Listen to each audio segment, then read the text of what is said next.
George Bruno with the 21 Report. We're at the 21 Convention Patriarch edition, and I'm talking with Tanner Guzy. Welcome, Tanner. Thanks, George. Wow. All I can say is wow. We took a change of direction during this convention. Have you felt that? Absolutely. It's been really fun because, you know, I've been here. This is my 4th year being part of this. And as much as I've enjoyed coming and being a part of this over the past few years, I'm married, I have 4 kids, you know, and so a lot of times as we talk about it, in previous years, there's been a lot of talk about pickup or dating or all these other things. And, you know, I understand that there are more men who are in that position kind of within our sphere of the internet than there are who are in positions that we're in, whether that's, you know, married or divorced or fathers or anything else like that. But to have this kind of expansion to where this is something that is now being acknowledged as this is a major part of masculinity. Is it's not just how many women you can sleep with, but what's your legacy? What are you leaving? I felt like this weekend that I personally am more amongst my own people than I have in previous years. Yeah. In other conventions, we've gone wide. This convention, we've gone deep. And I feel that too. Even the chats and the conversations outside of the meeting area, in the social areas, in the restaurants, in the lounges at night, are about families and fathering. Our conversation that we had last night was the kind of conversation that I like having. Me too. And you're right. It was fun to hear that, or to be involved with other conversations with other men that have been here, or even the breakouts that were done in the workshops and stuff. There's just a different level of gravity and seriousness to this, because you have more on the line than when it's just you, or when you're looking at the potential risk as opposed to the real risk of where you are when you're in this situation. And so there's just a different level of gravity that comes with the conversations that everybody was having. And that doesn't mean that they weren't enjoyable, or that there's not a lot of enthusiasm or optimism or excitement, because that's one of the things that's been really fun to hear, is how many men already just after the first day feel like they have more tools to be able to go home and be better at their job as being a patriarch, being a father, and that kind of stuff. And so it's fun to see, yes, there's the gravity and the seriousness of it, but with that comes an added measure of enthusiasm and excitement for the things that they're already walking away learning, or at least that's been my experience thus far. I'm excited to see how things go today and tomorrow. A new life skill. Yeah, absolutely. Yeah, and it's not just applicable to how you are as a father, because that ability to be a patriarch, to be able to lead, that translates into your relationships with women, that translates into your relationships with other men, that works from a career perspective. There's so many other applications for these skill sets, and a lot of times it's stuff that kind of gets left behind because we just focus so much on the male-female intersexual dynamics, and there's more to being a man than just that. Right. And there's grandfathers here too. Yeah. That's kind of exciting. Yeah, I love seeing that. And I personally, you know, Tex and I were talking last night after our dinner, and it's really fun to hear his stories being a grandpa versus what it's like being a dad. And it just makes me excited too. You know, my wife and I recognize that we're in kind of the good old days right now. And we're really grateful that we get to recognize that we're in it right now. And we're excited for what it's going to be like when we get to watch our kids deal with the struggles and everything else that comes with being parents, and we just get to be the grandparents. And you guys had a child fairly recently, right? 3 months ago. Yeah, our 4th. Congratulations. Thank you. She is fantastic, and the dynamic that she adds to the family has been great.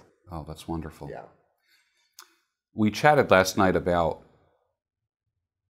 learning how to be good with women teaches you how to be good with women.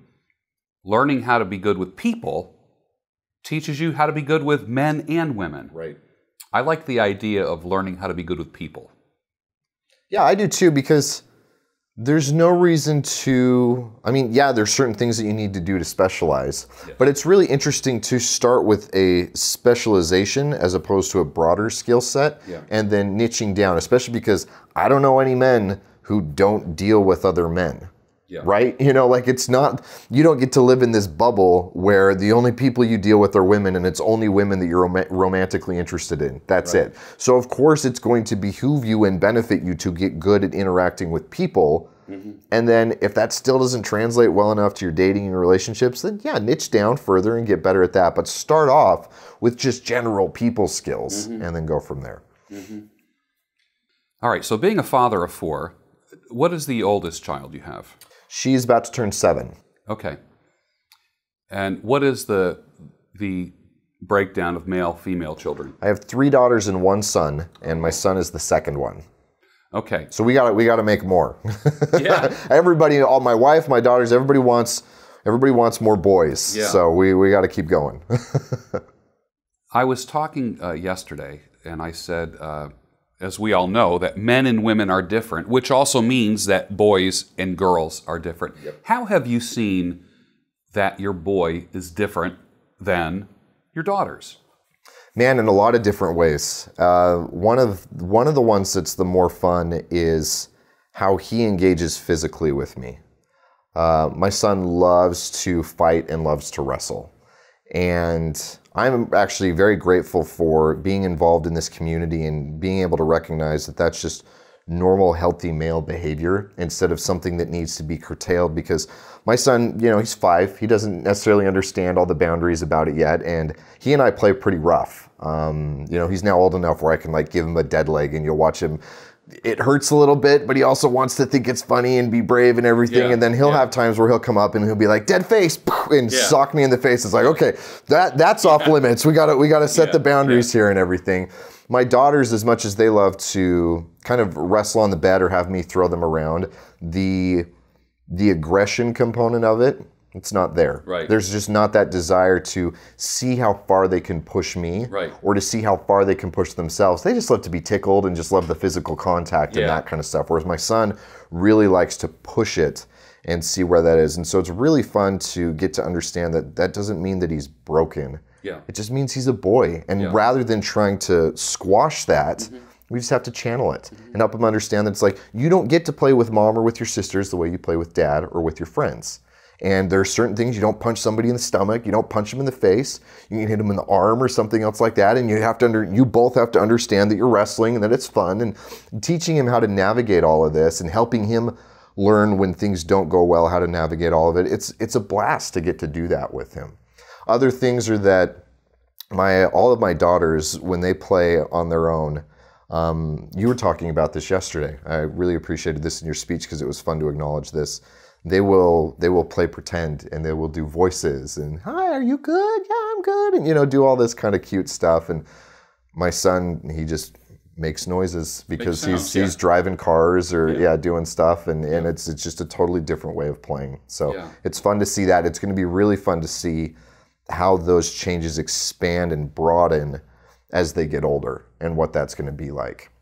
Let's take a look inside your household at some of the rituals that you have with your kids. Are there any special things that you made up? Any fun little games to help them calm themselves down, help them go to sleep? Share some of that. So our nightly routine, as far as bedtime is concerned, and I shared this in the speech, so you guys will be able to see even a little bit more in depth by going and watching that as well. But what we do is it's called the Guzy breakdown. And so we will, one of the kids will lead, or my wife or I will lead, and we'll say, "Who are we, Guzzies, and what do we do?" And then we start off with hard things. And we have everybody talk about what are the hard things that they did that day. And then we'll do the same thing with good things, kind things, and fun things. And so it's a way to kind of decompress, talk about the day. We ask them, you know, why was that hard? What did you do to conquer it? How did you feel after you were done? You know, what did it feel like to do a kind thing? How did it feel to have somebody do kind things for you?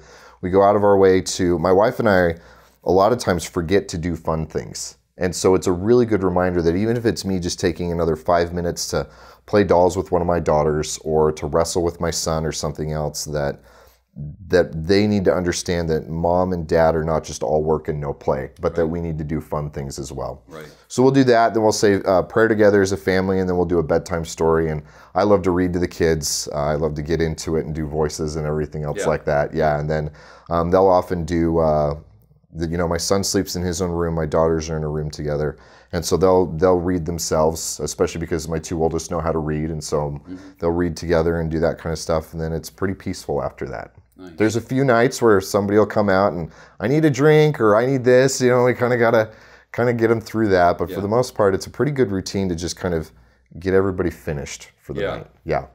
It's hard to think about your troubles when you're doing the Guzy breakdown. Yeah, and what's so great is that when they do talk about the hard things and that we start off with that and we really do deal with a lot of the struggles throughout the day, it helps us be able to talk about them and talk about why they were hard and everything, as opposed to it just kind of fading off into the distance and nobody getting to really decompress from it. Yeah. Especially because if they say that their hard thing is something hard that happened to them, you know, we had to leave Muzzy's house early. Okay, well that's not you doing a hard thing. So what did you do to conquer it, or how was your attitude about it, or what could you have done better? And so it's a learning opportunity for them too. Right. Yeah. That's awesome. It's fun. We used to do a PSO. We did it what I call PSO times 3, which was a problem, solution, and outcome. And we would talk about problems that we had, the solutions, and what's the outcome. Cool. And we had to do that 3 times. And what it did was it instilled in them that there's solutions to almost everything. Yep. Almost everything. Yeah. Yeah. That's good. Yeah. How do you share, and I talked about division of labor in my speech, how do you share labor in your house peacefully?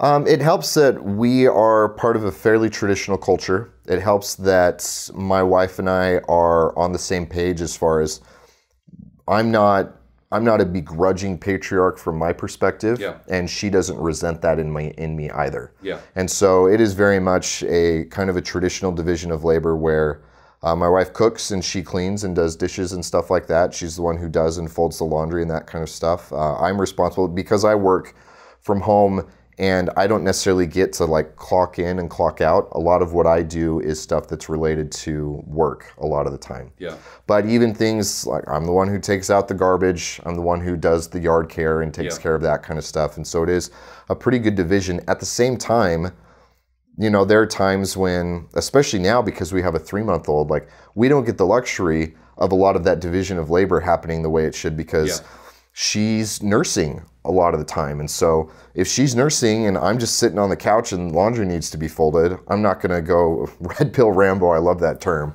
Where it's like, nope, sorry, that's not my job. It's like, I would like, you know, that can be one of my kind things. And I really appreciate that my wife and I both have enough of a dynamic. We actually had this happen last week where I helped her out with that.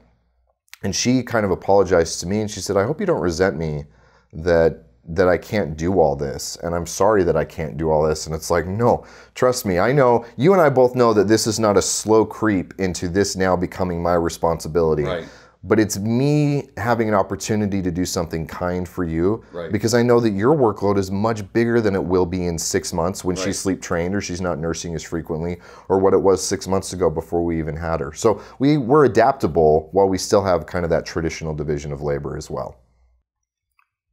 Family is the center of everything in this country, isn't it?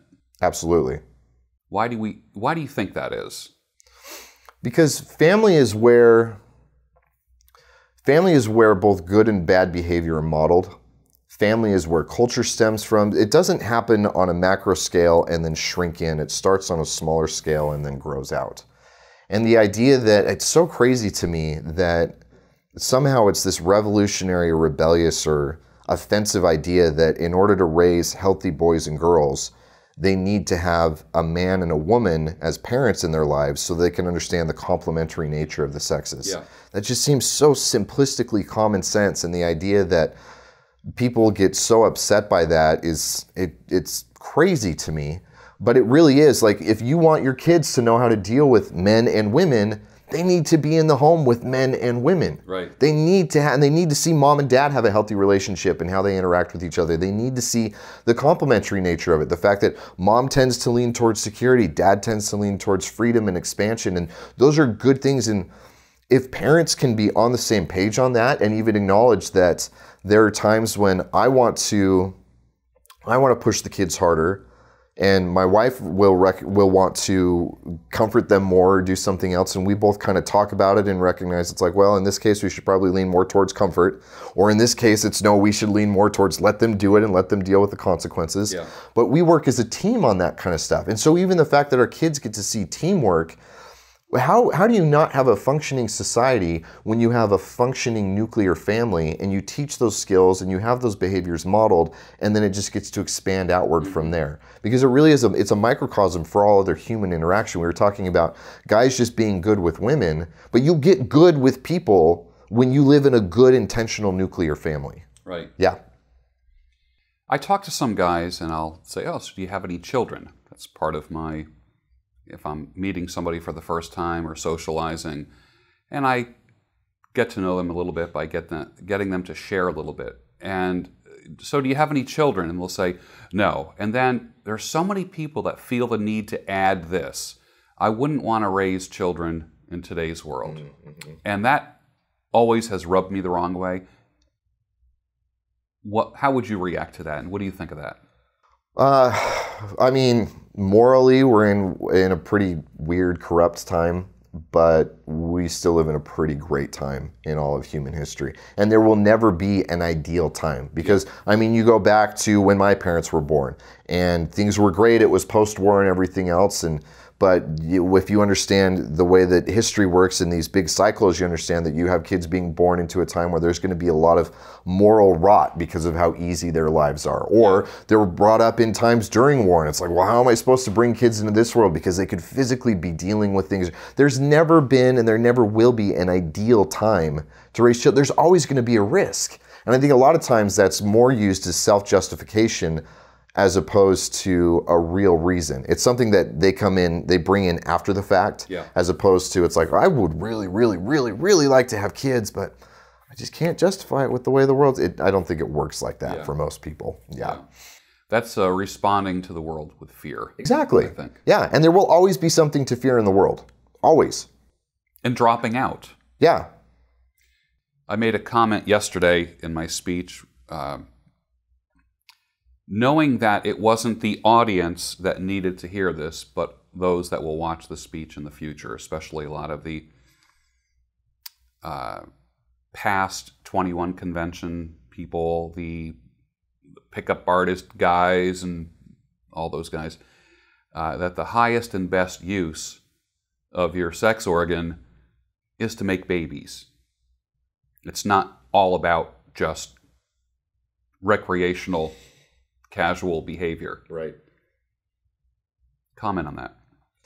Yeah, and this is one of those where I can't separate my thoughts on that from my religious beliefs, my theology, and everything else. And I know for a lot of guys who are watching, that just means automatic disqualification. And you know what? So be it. But we're designed. But that is the minority, though. Right. Yeah, that's true. We're not going to let the minority determine what we say. Absolutely. No, absolutely. You're right. And that's why we're going to, but that's the way we were designed. Yeah. Is biologically, the way that everything fits, the way that everything's supposed to happen is we're designed so that we not only have a physical, biological desire, but we have a spiritual desire to procreate, to multiply and replenish, to have children, and to not just have them, but to be involved with them and to raise them and to have them be, we get it from a selfish perspective of a legacy. And I think a lot of men will hit the psychological wall of, no, you don't like lose your sex appeal, but you lose your legacy appeal if you get to a certain age and you haven't had kids or you haven't done anything beyond just satisfy your own desires. Right. And so you hit that psychological wall, and it may be later and it may be a little bit easier to recover from, but that doesn't mean that it's not real, and it doesn't mean that it's not devastating. We're designed to have children. And there is something, my own experience with it has been that without the responsibility of being a patriarch, without the responsibility of my wife staying home and not being able to bring in any income, without the responsibility of trying to provide a good life physically, materially, spiritually, socially, every other regard for my kids, I would just be an adolescent still. I would. If it forced me to grow up, I wouldn't be an entrepreneur. I wouldn't be as interested in self-development. My health would not be where it is. My desires to continue to improve myself, my discipline, none of those things for me existed before we had kids. Yeah. They didn't. And so I know a lot of men will think of kids as a burden or as a ball and chain or anything else. And for me, it's been rocket fuel. It's taken me from being this perpetual adolescent who was adulting into somebody who can confidently say, I'm a man, I'm a patriarch, I'm living up to what my responsibilities are, and it gives me all the more fuel to do more and be even better and teach my kids how to do that and continue that on. And so I love the responsibility that comes from it, and we are designed to desire that. Yeah. Yeah. I think we are built to be able to handle increasing loads of weight on our back. But we don't put the final terminal load on our back all at once. Right. And I mean, we don't do it in the gym. We don't do it in any other regard either. Yeah. Comment on this. Men want to have a legacy. Women want to have babies. Men want to build a family. Women want babies. Do you believe that's true, that we're wired that way?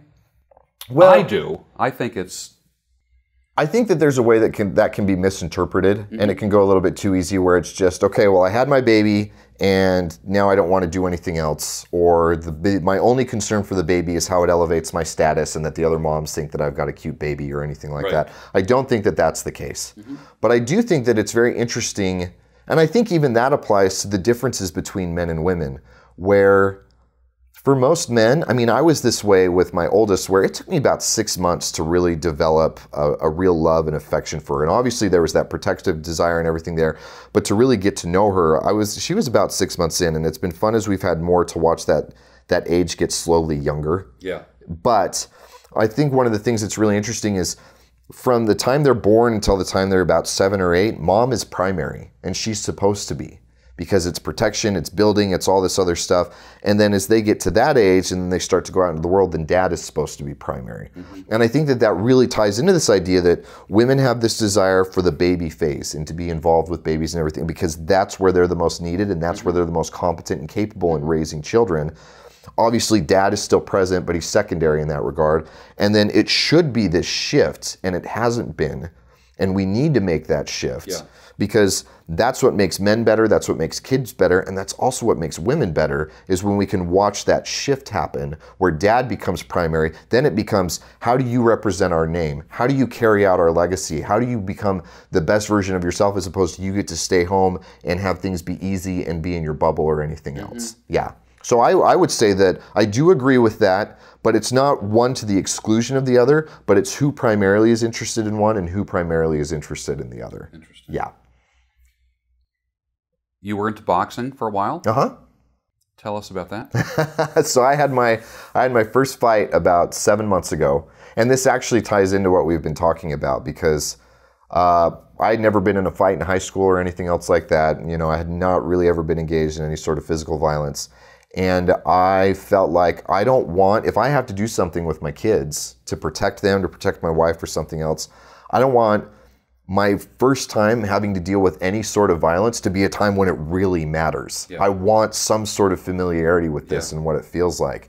And even then I trained for a couple years, and I didn't want to, you know, I enjoyed sparring and that kind of stuff, but the idea of taking an actual bout, you know, and fighting was scary. And then every night as we're doing our Guzy breakdown and we're talking about Guzys do hard things, it's like, Dad, Guzys do hard things. This is a hard thing, but you need to do it. And so it's been very much a great opportunity for me to, I mean, I've watched my wife give birth to 4 kids unmedicated. You know, like she's done, the last one she had at home, and I can't go for 3 minutes in the ring with a dude who wants to punch me in the face, but I get to hit him back. How am I setting the example that I want to set about we do hard things if I shy away from stuff just because it's difficult or it's a little bit scary? Well, I saw the pictures and it looked like it hurt. Oh, he got me. He was a much better boxer, and I got wrecked. And even then I'm grateful for it, because I came out fine. I mean, it hurt, and it hurt for a lot of days, and I don't know if I'm going to get to fight again because he deviated my septum and I can't breathe very well or anything. And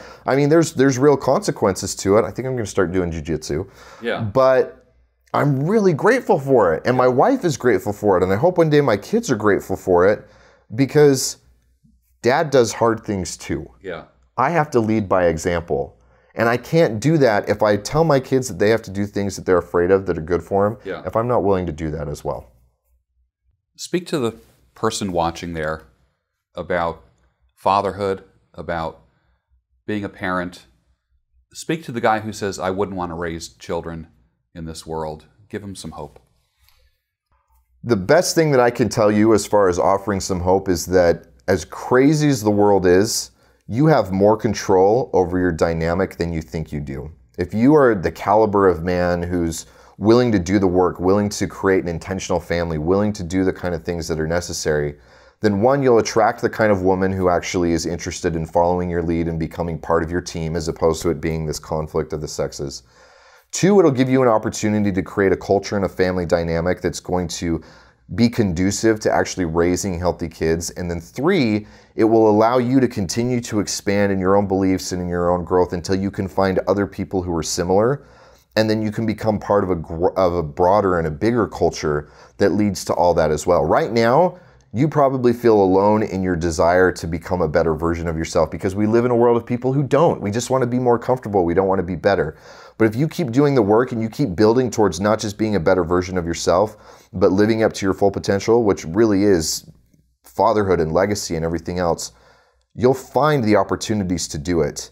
And so don't just rationalize backwards and say that it's too dangerous, it's too risky for me, for my kids, for anybody else, because you can create an environment in which this does work for you. How can people find you?